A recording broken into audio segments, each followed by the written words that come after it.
What is up, Stallions fans? It is week 7, and we are preparing for what people are calling the biggest spring football game in the modern era. We've got the Birmingham Stallions undefeated at home against the 5-1 St. Louis Battlehawks coming to town, led by their quarterback, former Alabama Crimson Tide player A.J. McCarron. We're going to talk about that game and everything going on with the Stallions and across the UFL.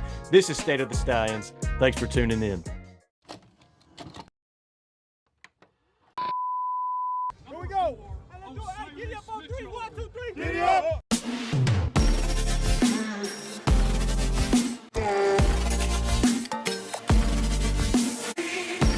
You can feel the buzz when you're around this city. People have fallen in love with the Birmingham Stallions.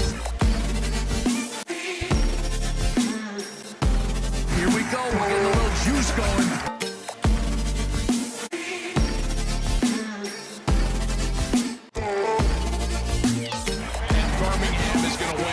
USFL championship.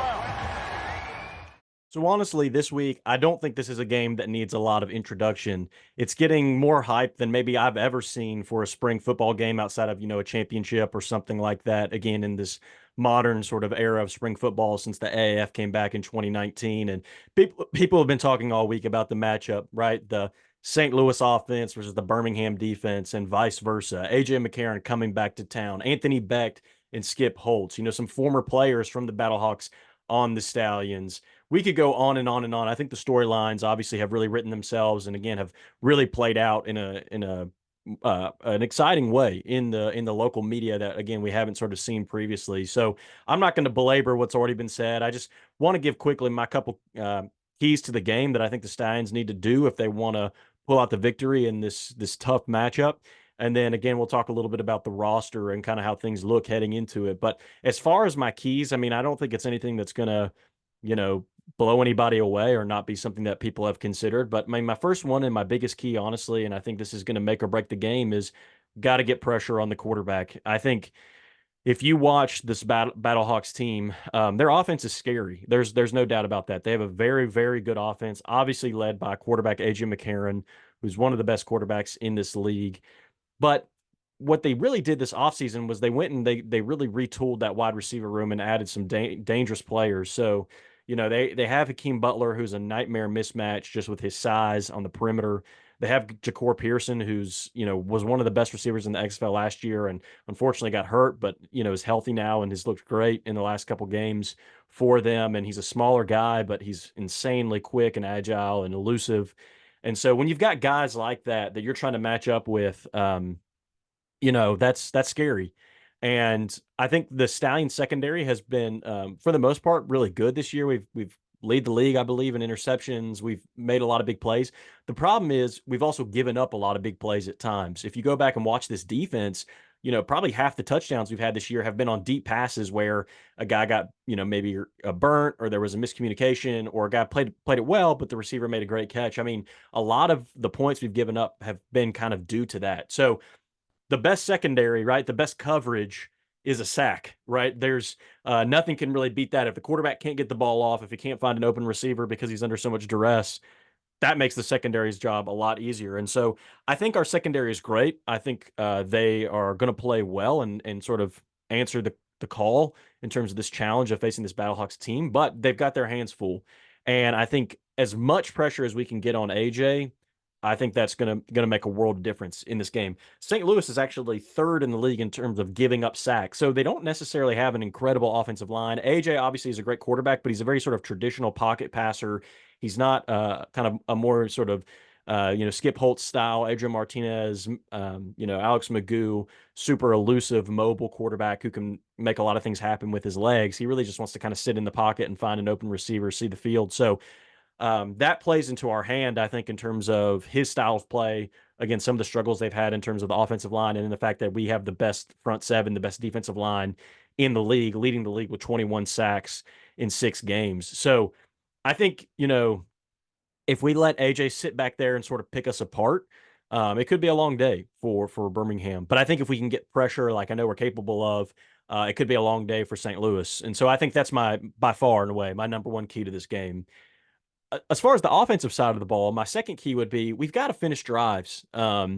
And we've been doing a better job of that. But I think in this kind of game where you have two very good teams, that's super key. That's super critical. If you look at the stats, the Stallions and the Battlehawks both have two of the best offenses in the league, the two best offenses in the leagues. If you look at yards per game, though, the Stallions actually average almost 100 yards more per game than the Battlehawks. The Battlehawks average just under 300 yards per game. We average just under 400 yards per game. So a drastic disparity in terms of that sort of production. But if you look at points, they've actually scored two more points than us. So we're almost neck and neck, but they've actually scored two more points than us. And so, that just goes to show you that, and they have more touchdowns than us too, I should say. They have 20, we have 18. So that goes to show you that, yes, we've done very well and arguably better than they have in terms of moving the ball up and down the field.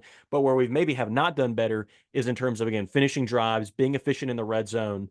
That was a struggle at the beginning of the year. I think that's kind of getting worked out now that we've sort of figured out, the quarterback situation and some of the other pieces. But that is one thing that I think we've got to make sure we do in this game. We're not going to beat St. Louis in this St. Louis offense by kicking a bunch of field goals. And right now, we lead the league in terms of both field goals attempted and field goals made.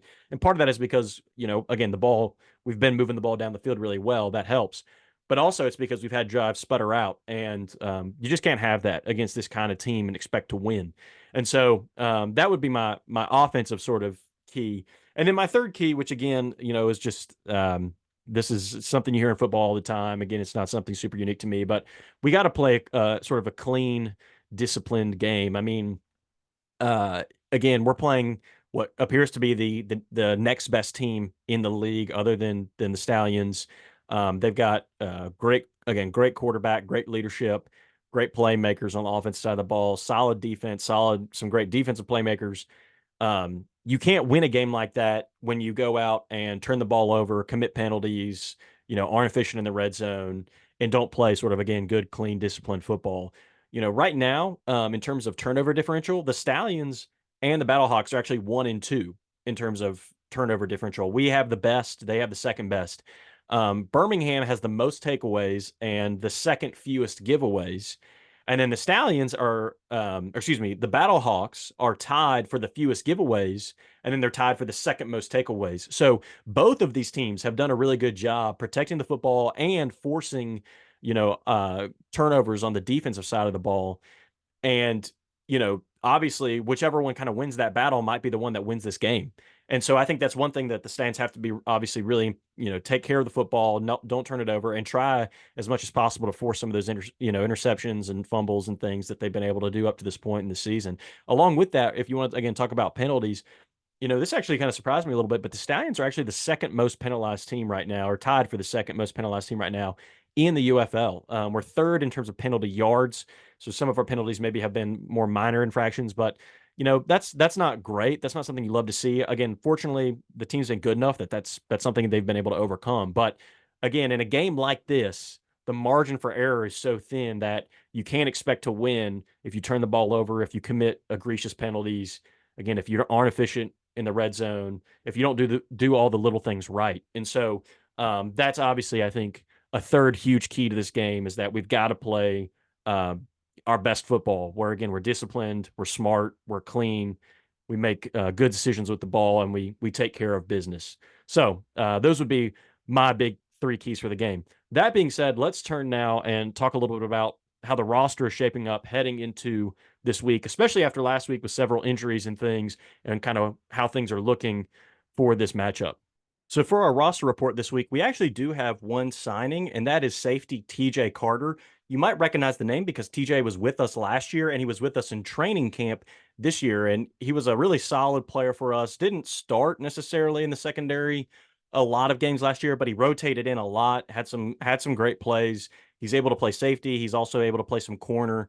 And so with the injury of JoJo Tillery, who I'll go ahead and say actually was released this week, with his injury and with him being released, they decided to kind of stick with somebody who knew the system and I think was local, and bring TJ back in. So it'll be great to have him as a guy to sort of plug in there now that we don't have JoJo. I was really shocked to see JoJo released. He's a fan favorite. He's been with the team now this is his third year. I think he's really improved over those 3 years and become one of our best defensive players. He was having a great season thus far for the Stallions. We're getting to that point in the year where, if a guy gets hurt, IR is 5 weeks, and it's just kind of getting to the point where I think the team is being forced to make some difficult roster decisions.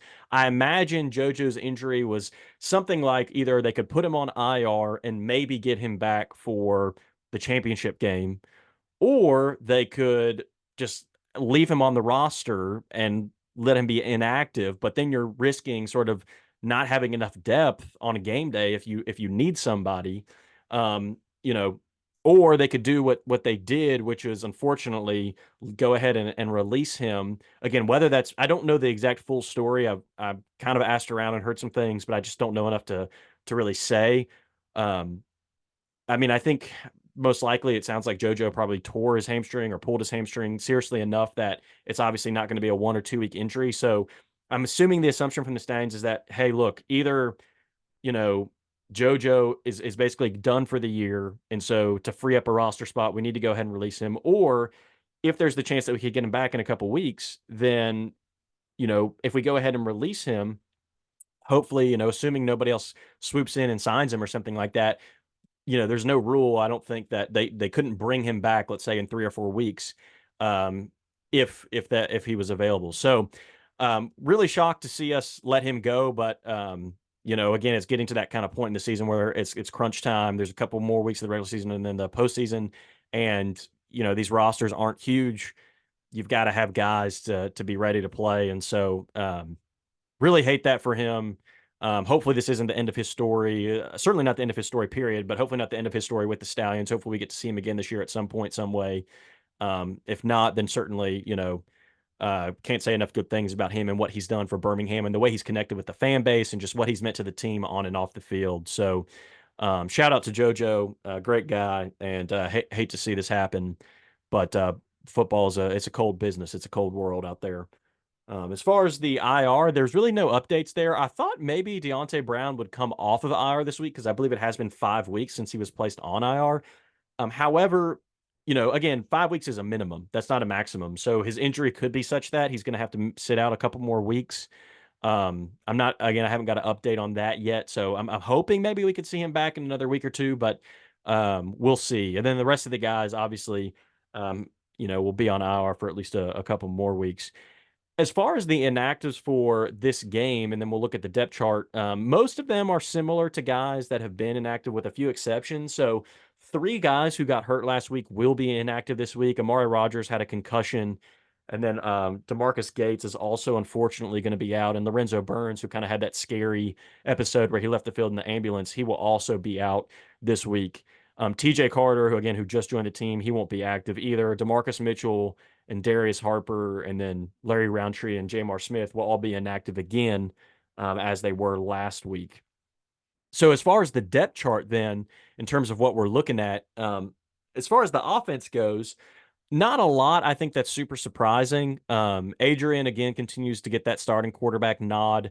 Um, Armani Taylor is back after suffering a concussion himself, so he's going to be starting back at right tackle again with Matt Caskey backing him up. Other than that, again, I think it's about what you would expect. Ricky Person kind of holds down that RB1 spot, and Marlon Williams will start in the slot with Amari Rogers out, and Isaiah Zuber will back him up. The defense, there's a little bit more movement because of those injuries. So the defensive line is, again, the same as it has been for several weeks now. The linebacker spot is, again, a big kind of shift there because DeMarcus Gates obviously is out and Scooby Wright obviously is still on IR. So Kiava Tazino will start, and then beside him will be Elijah Sullivan, who's in his second year with the Stallions and has been a rotational piece for us for 2 years now. So he's going to need to have a big game this weekend. And then backing them up will be Damon Lloyd, who's played a lot this year. And then we'll get our first chance to see Malik Hall, who we just signed a week ago and spent some time in camp with us. He's a guy that's just out of college, super athletic guy. His relative athletic score was crazy. So he can move really well. He's fast. He can jump. And I think, against this kind of high-flying Battlehawks offense, it'll be great to have him out there, and I hope we get to see him and what he can do, because, again, we're starting to get a little thin at that linebacker spot, and hopefully he can be a big kind of key guy, key contributor for us there. And then in the secondary, the starters are the same as last week. So we still got Neville Clark and Madre Harper starting at corners. And Daniel Isom was moved from safety to that nickel spot, and he will start there again. And then we'll have AJ Thomas and Kenny Robinson at the safety spots. And then Mark Gilbert and Ike Brown will back up the corners and I'm sure rotate in and play some too. And then Juju Hughes, who we signed a week ago as well, he'll get his first action with the Stallions this week. So, excited for him. Malik Hall, these guys who are getting their first playing time in the UFL and with the Stallions. Huge game to start your career, at least in the UFL. And so that'll be exciting to see what those guys can do and if they can kind of be some reinforcements for us here late in the year. And then on the special teams, again, pretty much what you would expect. Drew Chrisman, obviously punting, Ramiz Ahmed kicking, and then Ryan Lang and long snapping. And then Gary Jennings will return kicks again. And with Amari Rogers out, we're actually going to have Isaiah Zuber returning punts. So hopefully he can be a playmaker and a difference maker for us and the special teams there. That's how it looks heading into the game. I think again about what we expect again with a few injuries and sort of getting a little thin on the defensive side there, but the Stallions have I think most of the pieces of the puzzle in place, and what's just going to shape up to be a great game. With that being said, let's turn now to the roundup and talk about what's going on with the Stallions and across the UFL. So there's a lot to talk about between the game, the Stallions, the league, everything that's going on. So I'm going to kind of try and rip through these here. First, I'm actually going to be on McElroy and Kubelik Friday at 9:30 a.m. So if you hear this before that time, then definitely make sure you tune in and check that out on Jocks 94.5 in Birmingham. Or if you're not in Birmingham, you can listen on their podcast or website, wherever you are. And if you don't hear this by 9:30, if it's after the fact, you can always go back and listen to the episode on their podcast or website afterwards. So really looking forward to talking to Greg McElroy and Cole Kubelik. I think everybody knows them, whether you're from Alabama or outside of Alabama, because they've been involved with the XFL, the UFL, and obviously football in Alabama for a long time. So really thrilled that they're kind enough to bring me on and can't wait to kind of talk Stallions ball with them. So definitely check that out. Also on Friday at 5 p.m., there's a meet and greet at Top Golf. That's one, if you find out about it after the fact, there's no going back on it. But if you hear this before that and you didn't know about it, then definitely show up to Top Golf Friday night. Would love to see you there and get to hang out with some of the players and get ready for this big game. On Saturday, as far as the game goes, the Horsemen will be tailgating starting at 10 a.m. at the green lot there on the corner of Richard Arrington and I believe it's 24th Street. And so definitely, right there in the grassy kind of knoll there where they normally are. If you don't have a tailgate to go to, show up to that. Everyone's welcome there. There'll be lots of other tailgates happening and taking place. So it's going to be a great atmosphere, a great vibe. Definitely, get to the game a little bit early so you can be a part of all of that. Also, before the game at 2 p.m., so an hour before kickoff, there's actually going to be an Alabama alumni autograph session. So I know a lot of Alabama people are coming out to this game, want to see AJ, want to see the Stallions. They're going to have Antonio Langham, Bobby Humphrey, David Palmer, and then a personal favorite of mine is an Iron fan, Birmingham Iron fan. Trent Richardson will also be there. And so those guys will be there on the South Terrace of the stadium signing autographs for an hour or so before kickoff. So definitely, if that's something that that interests you, then make sure you get there in time for that. Remember, the game will also be Braves Day, so Blooper will be there. I'm hoping him and Stanley will have a race or something fun that they get to do together. But they're also going to have representatives, from the Braves there promoting the team, doing giveaways, talking about obviously the upcoming, the season and all that kind of stuff. So if you're a Braves fan or a Braves fan, definitely make sure you come out for that. And then outside of the game day, just a couple things around the league and with the team that are going on. I did want to mention, speaking of McElroy and Kubelik, there was an interview that they did this week with Jim Pop, who is the VP for sort of player and kind of personnel things for the UFL. And he mentioned a couple interesting things in the interview that I just wanted to mention as far as things behind the scenes that have been maybe going on with the UFL. And one is that this is kind of a depressing one, but also exciting in a way, is that Zach Potter, the Stallions GM, who I've interviewed on this show, which if you didn't listen to, definitely go back and give it a listen.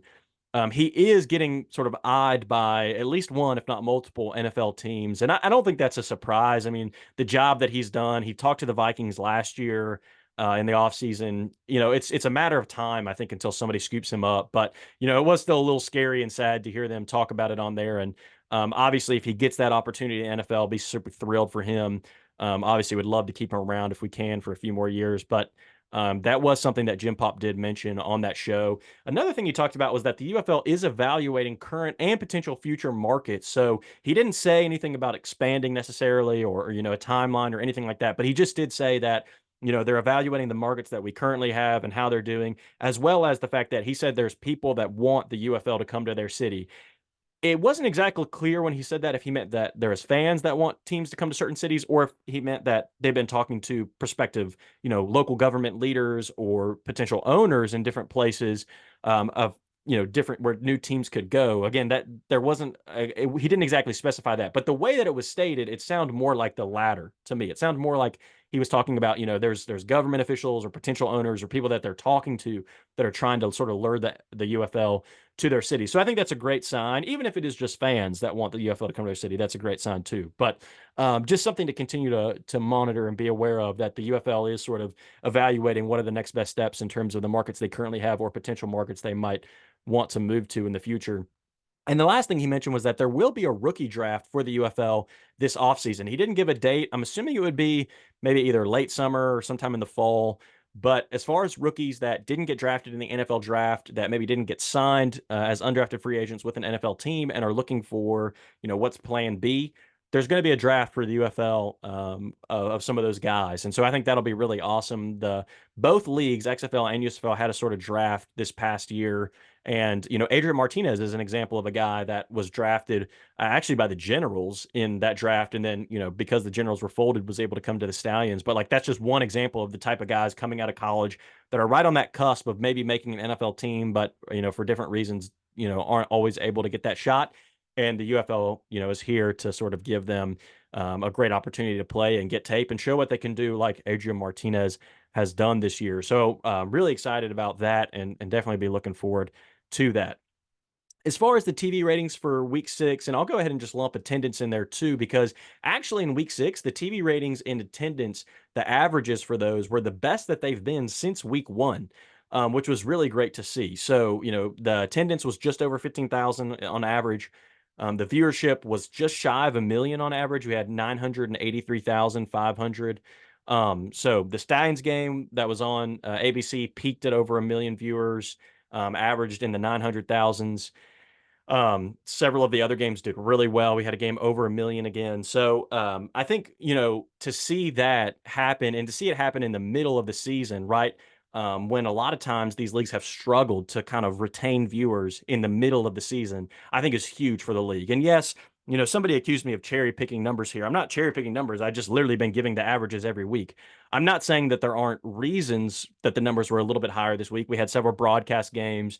We also had, St. Louis and DC playing at home, and that sort of thing helps. But the fact of the matter is, in these former leagues, there's been usually a pretty big drop off, a pretty steep drop off from, weeks 1 or 2 into weeks, 5, 6, 7, until you kind of get to that back end of the season and the playoffs and championship and stuff, when it kind of sort of goes back up.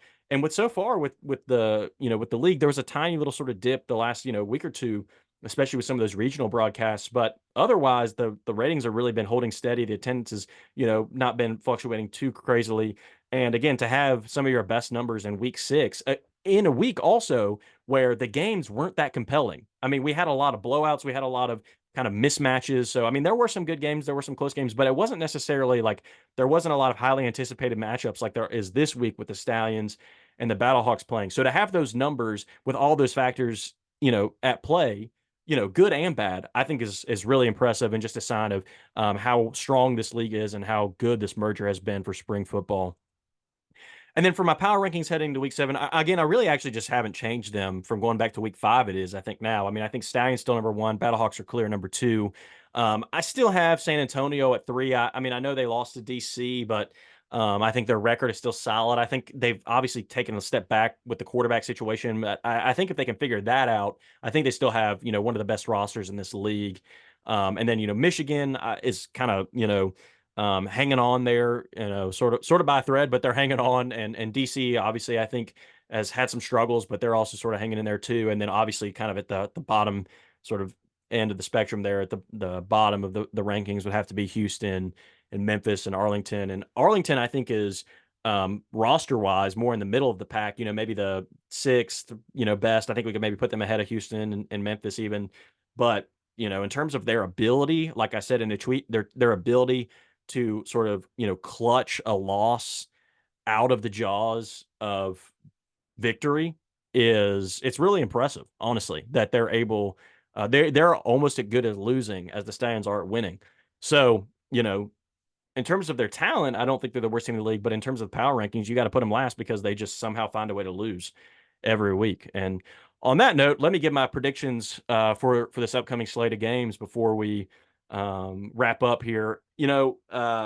I would say I'm actually, even though I was just dogging them, I'm going to give Arlington, I'm going to predict their first win. I think, they were so close the last couple of weeks. They're playing a Memphis team who to me has just been down, down, down, sort of downward trajectory.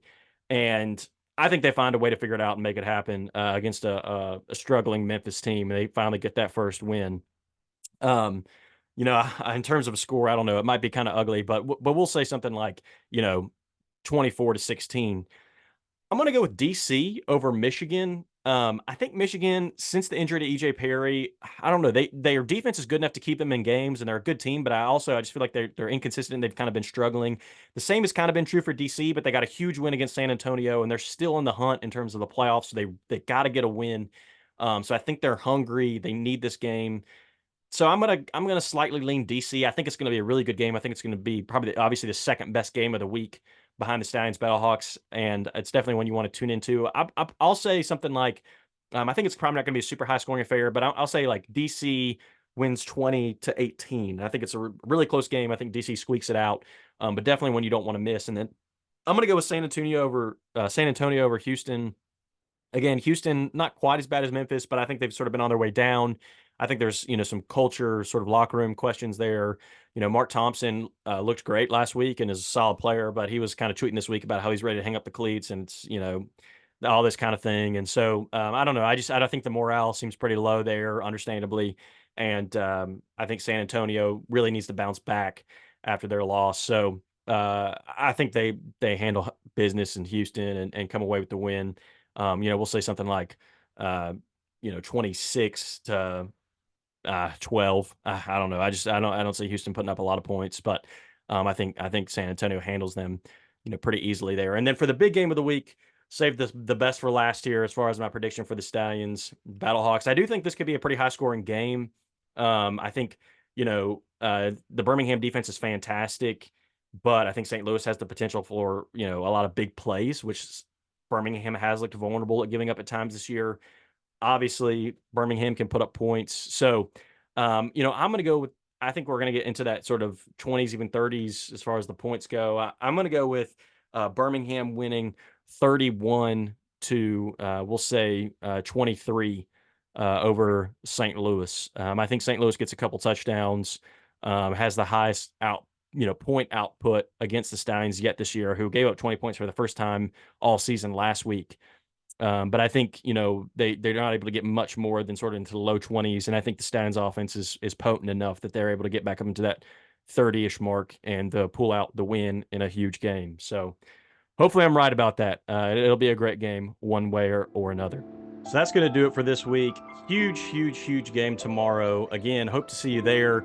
If not there, then make sure you tune in on TV for a game that you do not want to miss between the two best teams in the UFL. The Stallions have not lost a game in basically a year. If they can pull off the win this week, then it'll be a year since they last lost a game and they keep their win streak alive. It'll be at 14. And so hopefully they're able to pull that out. Either way, again, it'll be a fantastic game, fantastic atmosphere. This is stuff that you do not want to miss. So definitely say hey if you see me at the game. I will be there floating around.